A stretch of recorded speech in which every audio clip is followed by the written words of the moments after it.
don't forget to subscribe. It looks like being a hairdresser in South Africa just got complicated, and it's not the hairstyle. I mean, it has been a long week of madness, opinion, debate, blackness, wokeness, racism, chisco, burning stores, high expectations, and a lot of confusion. And it's not the hairstyle.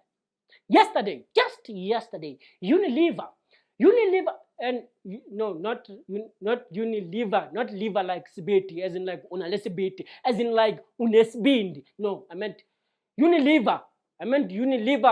As in like one of the biggest companies in the world with more than 400 brands under its umbrella and at least 2.5 billion people using their products on any given day across the globe. Together with clicks, they joined hands and they want to meet the representatives of the EF.